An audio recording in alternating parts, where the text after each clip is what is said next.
गणपती बाप्पा मोरया, मंगलमूर्ती मोरया. बाप्पाच्या कृपेने तुमच्या सर्व इच्छा मनोकामना पूर्ण हो. गणपती बाप्पा हा सर्वांचा आवडता आणि लाडका बाप्पा आहे. हिंदू धर्मात गणपती देवतेला विशेष महत्त्व आहे. त्यामुळेच कोणत्याही शुभ कामाचा आरंभ हा विघ्नहर्त्या गणेशाच्या पूजनापासूनच केला जातो. आता गणपती बाप्पाची पूजा अगदी आपण मनापासून श्रद्धेने करत असतो.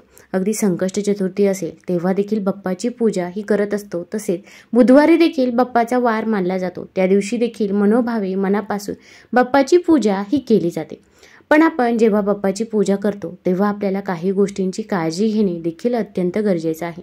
भरपूर वेळा आपण पूजा करताना आपल्याकडून काही चुका या होऊन जातात आणि त्यामुळे आपण जी काही पूजा केली, जी काही सेवा केली तर त्याचे फळ आपल्याला न मिळता उलट दुष्परिणामच आपल्याला भोगावे लागतात. मग आपण म्हणतो की मी पूजा केली, सेवा केली तरी पण मला फळ का मिळत नाही. खरं तर आपण जाणून बुजून या चुका करत नाही, पण आपल्याला या गोष्टी माहीत नसतात. त्यामुळे आपल्याकडून या चुका होऊन जातात. मग बाप्पाची पूजा करत असताना कोणत्या गोष्टींचे पालन केले पाहिजे, कोणत्या नियमांचे पालन करावे, तसेच पूजेमध्ये कोणत्या गोष्टींचा समावेश करावा याचबद्दलची माहिती मी आज तुम्हाला या व्हिडिओमधून देणार आहे. तत्पूर्वी तुम्ही चॅनलमध्ये नवीन असाल तर चॅनल लाईक करा व सबस्क्राईब देखील करा. कमेंटमध्ये गणपती बाप्पा मोरया किंवा श्री गणेशाय नमः किंवा श्री स्वामी समर्थ लिहायला विसरू नका. गणपती बाप्पाच्या पूजेसाठी सफरचंद, केळी, मोसंबी, डाळिंब, संत्री ही 5 फळे महत्त्वाची मानली जातात. या फळांना धार्मिक दृष्टिकोनातून विशेष महत्त्व आहे. केळीला भगवान विष्णूंच्या पूजाविधीत अत्यंत पवित्र मानले जाते, कारण केळीचे पान आणि फळ दोन्ही पूजाविधीत वापरण्यात येते. मोसंबी आणि संत्री हे फळे जीवनसत्व सीचे उत्तम स्तोत्र आहे. गणपती बाप्पाच्या पूजेसाठी वापरली जाणारी फळे ही स्वच्छच असावीत.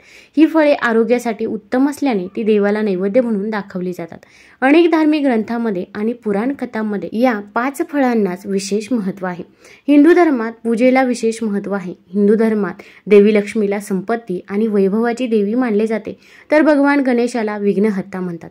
ज्या घरात देवी लक्ष्मी निवास करते त्या घरात कधीही धन आणि अन्नाची कमतरता भासत नाही. त्याचबरोबर ज्या घरात गणेशाचा वास असतो त्या घरावर कधीही संकटाची छाया नसते. यामुळेच दीपावलीसारख्या शुभ मुहूर्तावर गणपती आणि माता लक्ष्मीच्या मूर्तीची प्रतिष्ठापना करून विशेष पूजा केली जाते. वास्तविक पाहता गणपतीला विद्येची देवता आणि आई लक्ष्मीला संपत्तीची देवी म्हटले जाते. ज्ञानाशिवाय पैशाला किंमत नसते, म्हणून दिवाळीच्या मुहूर्तावर गणपती आणि लक्ष्मीची मूर्ती एकत्र ठेवून पूजा केली जाते. काही लोक दीपावलीच्या पूजेनंतरही वर्षभर गणपती आणि देवी लक्ष्मीची मूर्ती एकत्र ठेवतात आणि त्यांची पूजा करतात, पण हे चुकीचे मानले जाते. कारण देवी लक्ष्मी भगवान विष्णूंची पत्नी आहे, म्हणून भगवान विष्णूंसोबत त्यांची इतर वेळी पूजा करावी. भगवान विष्णूंच्या डाव्या बाजूला देवी लक्ष्मीची स्थापना करून पूजा करावी. दिशा पण महत्त्वाची आहे. गणेश आणि देवी लक्ष्मीच्या मूर्तीची प्रतिष्ठापना करताना दिशेची विशेष काळजी घ्यावी. देवी लक्ष्मी ही गणेशाच्या आईसारखीच आहे, त्यामुळे तिची मूर्ती गणेशाच्या डाव्या बाजूला ठेवू नये. लक्ष्मीची मूर्ती नेहमी गणेशाच्या उजव्या बाजूला ठेवावी. देवी लक्ष्मीची जेव्हा आपण मूर्ती घरामध्ये ठेवत असतो तेव्हा देखील आपण काही नियमांचे पालन केले पाहिजे.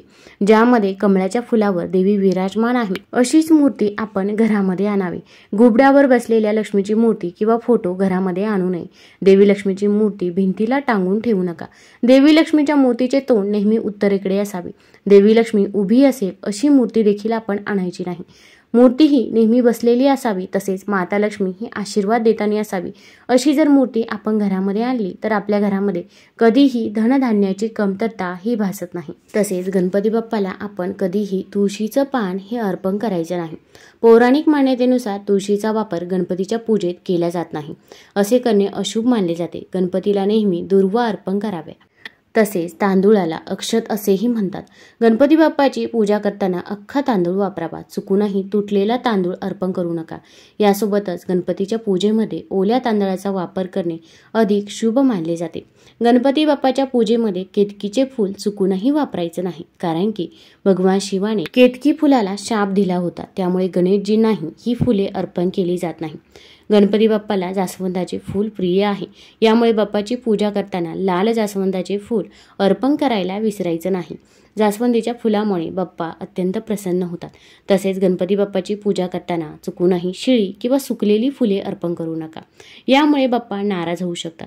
तुमच्याकडे ताजी फुले नसतील तर फक्त दुर्वा अर्पण करू शकता. असे केल्याने देखील घरात सुख शांती टिकून राहते आणि नकारात्मकता देखील दूर होण्यास मदत होत असते. तसे श्री हनुमानजींप्रमाणे गणपतीलाही सिंदूर अर्पण केला जातो। गणपतीच्या पूजेमध्ये सिंदूर अर्पण केल्यास घरात कोणत्याही प्रकारची वाईट आत्मा किंवा नकारात्मक ऊर्जा येऊ शकत नाही। सिंदूर अर्पण करून प्रसन्न झाल्यामुळे गणपती त्याच्या भक्ताला खूप शुभ फळ देतात असे म्हटले जाते। देवाची आराधना आणि पूजा केल्यानंतर सर्वात महत्त्वाचा असतो तो म्हणजे देवाला दाखवला जाणारा नैवेद्य किंवा प्रसाद। देवाला प्रसाद अर्पण करताना आणि केल्यानंतरही काही गोष्टींची काळजी घेणे आवश्यक असतं। अगदी आपण संकष्ट चतुर्थीच्या दिवशी गणपती बाप्पाची पूजा करत असाल किंवा इतर कोणत्याही दिवशी बाप्पाची पूजा करत असाल तरी पण आपण या गोष्टींची काळजी घ्यायचीच आहे। देवाला प्रसाद अर्पण करताना शक्यतो तेल आणि मिरचीचा वापर करू नये, तर तुपाचा नैवेद्य अर्पण करावा। देवाला सात्विक अन्न आवडते, त्यामुळे जास्त मसालेदार पदार्थ जेव्हा आपण प्रसाद करत असतो तर तेव्हा चुकूनही वापरायचे नाही। देवाला नैवेद्य अर्पण केल्यानंतर तो लगेच काढू नका। नैवेद्य अर्पण केल्यावर सर्व लोकांनी काही काळ देवापासून दूर जावे आणि काही वेळाने देवाला नमस्कार करून तो प्रसाद आपल्याला काढता येईल। पूजेच्या वेळी महादेव आणि गणेशाला अर्पण केलेल्या भोगामध्ये तुळशीपत्र टाकले जात नाही। महादेवाला बेलपत्र अर्पण करणे शुभ मानले जाते, तर गणेशाला दुर्वा अर्पण केल्याने ते प्रसन्न होतात।